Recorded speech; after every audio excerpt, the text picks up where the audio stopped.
happy to be 3-1, looking to really build off of the positives from the last game, especially defensively. 15 tackles for loss and 7 sacks. Thought that was positive. I think we could grow off that. Offensively, the second half, thought we played really well. I thought the O-line probably played one of their better games. Just after watching the tape, they played really, really well. And but coming out, we're pretty healthy. AJ did tweak his hamstring. I don't think it's. I think the prognosis has been good moving forward. I think it's very minor, so he'll run around some today. I think he's probable. Josh Clark has a high ankle sprain. He's going to be out. Ken Webster, I'm hoping to get him back to full speed this week. And then I think Benito is going to be probable. He played some, wasn't 100%, but did play some. So I think he'll be probable moving forward. Excited about the opportunity to go play another top 5 team in the country on the road at night. Be a very challenging atmosphere, but excited about the opportunities while you play in the Southeastern Conference, and looking forward to the challenge. All right, raise your hand if you have a question. Bring the microphone to you. We'll start with Paris in front. Matt, what did you see in Jordan's shoulders yesterday? Has he had any hangover from that soreness that he had Saturday? Yeah, so what we did, we shut him down yesterday, didn't let him throw. That way he would have yesterday and today fully off, and then he'll go out there and practice tomorrow. His shoulder loosened up in the second half, and it wasn't an issue. But we did rest him yesterday. We'll rest him today as well. So he won't do much, and then we'll go out and he'll be full tomorrow. You've got 3 freshmen playing significant roles, true freshmen on defense. Could you just comment on Ruggs, Jaquez, and Kedron, and what you've seen in their development? Yeah, I think there is some growing pains there, but Kedron has done really, really well. I've been very pleased with him. Ruggs, he'll run around. He's very, very active, and then Jaquez kind of has a nose for the football, and he's more of maybe an instinctive player. But he also showed up and made some plays. You want to see them keep getting better every once in a while. They'll flash and be really good, and then the next play it won't be what you think. So I just think continue to bring them on, but obviously the only way you can do it is through playing and getting experience, and they are getting better.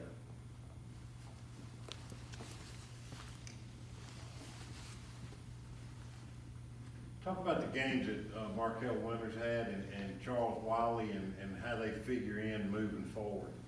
No, I think anytime that, again, we challenged everybody to play a role, find what you can do to help the football team, and I think they really stepped up, and they did a good job of getting off the ball and attacking. They didn't wait, they weren't reading, they were getting off the ball, and they were attacking. That was good to see. So I think moving forward, that will help as Benito and Josiah get healthy. It will just give them more confidence to give us quality depth. But just them having the mindset to attack and not read, not sit back on their heels. And if you're going to make a mistake, let's make a mistake attacking. And I thought they did a good job with that. Well, as your dad and me and probably you understand how big LSU is each week. I don't know if the kids today realize the rivalry, but hopefully they will before we go down to Baton Rouge. Talk about what you saw, if you got a chance to see LSU already. And offensively, I always think they're going to play great defense, but offensively with Joe Burrow. Yeah, so again, just watched them a lot last night and early this morning, just trying to get a feel for them. Very, very good defensively. Very good on all 3 levels of defense. They're good up front, really good linebackers, very, very long, good in the secondary. So they're a very, very good defense. I think you got to be very, very smart with the football. We have to protect the football. We need some high percentage throws so we can get on schedule and get the rhythm that we need offensively. On offense, they're big up front. I think Burrow does a great job of managing the game. He's a capable passer that hits you vertically, and they got 2 really big backs.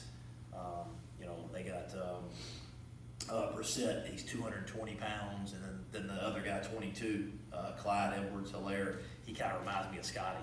5'9", 210, really active. I think he had some big runs last week. So very, very good at running back, and then they got a good tight end, that's a good blocker, and they'll get him out on nakeds and play action. So I think being disciplined with our eyes, so we don't lose him, in man-to-man coverage in the run game, and they throw their play action. This past week on defense, so much of what you did well was pass rush, but when you're going up against a bigger offensive line, what are the guys gonna need to do in order to take a step forward and make that still a part of your game? You know, I think keep attacking and just being in the right place in the run fits and linebackers showing up where they need to be so they can't hang on the double teams forever. You know, just doing the little things it takes. And I think that's what we need to do, is just go play good, sound football. And just be consistent and play good football. And you have to do that on the road. And obviously be good, you know, defensively stopping the run, offensively take care of the football, and be sound on special teams.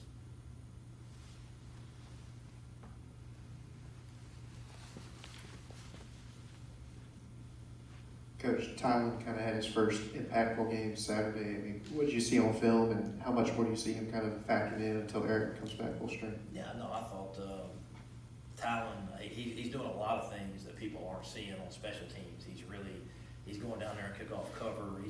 He almost blocked the punt on punt block, so he's factoring into the game. But it was good to see him get a carry late in the game, and you kind of saw that spark and how physical he runs the ball for his size. He finishes going forward, and he's just he's like a little pit bull, man. He's really physical and tough, and he provides a spark. So I think you will see his role continue to grow. Coach, can you talk a little bit about how you saw Metcalf play throughout the season football? Yeah, no, I think DK has been very, very steady. He plays on our special teams. I've been very impressed with his unselfishness. He's on kickoff return. We had a penalty, but he went down to a punt, and so I just think he's very unselfish. And then he makes those plays. He's hard to tackle when he has the ball in his hands. I thought the play he made on the post over the middle, the one-handed catch, that really sparked us. And he just, it kind of, I don't know, you almost get spoiled by it because of how good he plays, and you're just used to those guys making those plays, but they keep on doing it. So just impressed with his consistency because of how good he is, but he's doing it game in, game out. So I think his consistency is what's impressed me the most.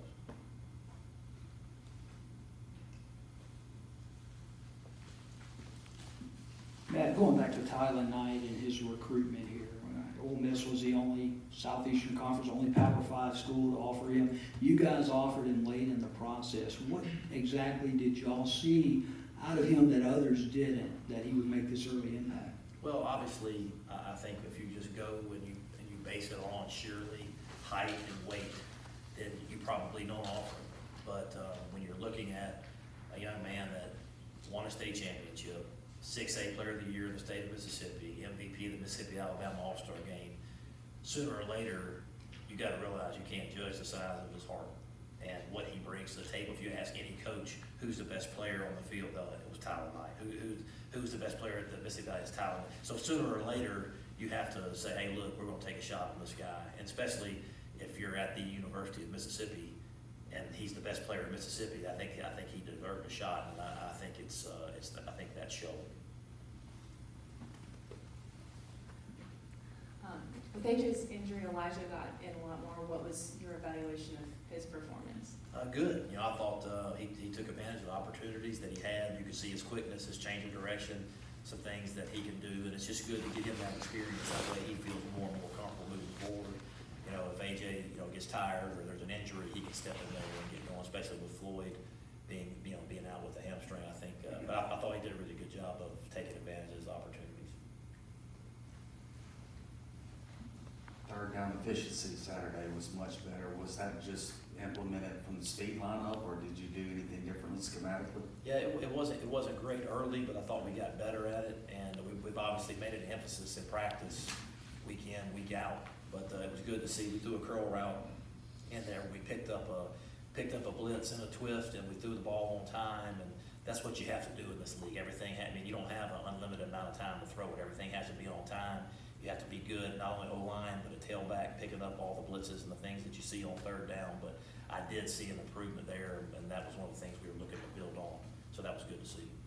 Matt, you got the tight ends involved Saturday. That was good to see. Was that just because of the scheme they were running, or was it just finally we got their number? You know what? It had been a little bit unfortunate, and I was, through the first 3 games, not disappointed, but we had some plays, some wheel routes before that were covered. We had a ball that was tipped to Cooley over the middle. We had some just off of Dawson's hands, so it was really good to get him involved and to add that, because he is a weapon, and I think, it was just kind of the way it played out, but I think you'll start to see them more and more moving forward, because I think he is a good matchup in some things that we do.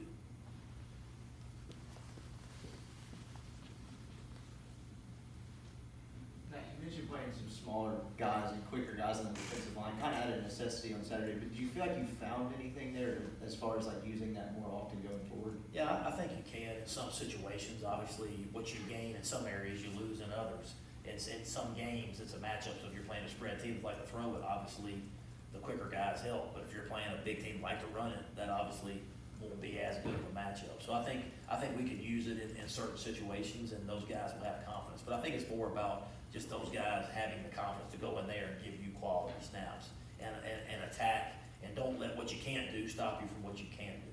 And those guys can get off the ball and they can attack, so I think that's what we want to try to utilize them for. Questions?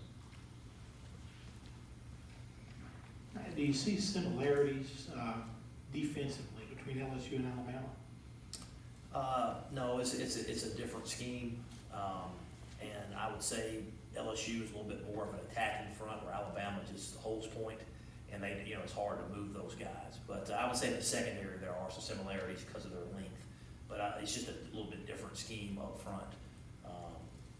But I've been, but again, both very, very good defenses, as you'll see pretty much week in and week out in this league, but they do a great job, and we're going to have to do a really, really good job of trying to have high percentage passes and then have enough in the run game where we don't get on our heels. We got to stay in attack mode and be aggressive in the run game, and then we need to have some high percentage completions. Any more questions? All right, thanks, Coach. We'll have, Thank you, guys.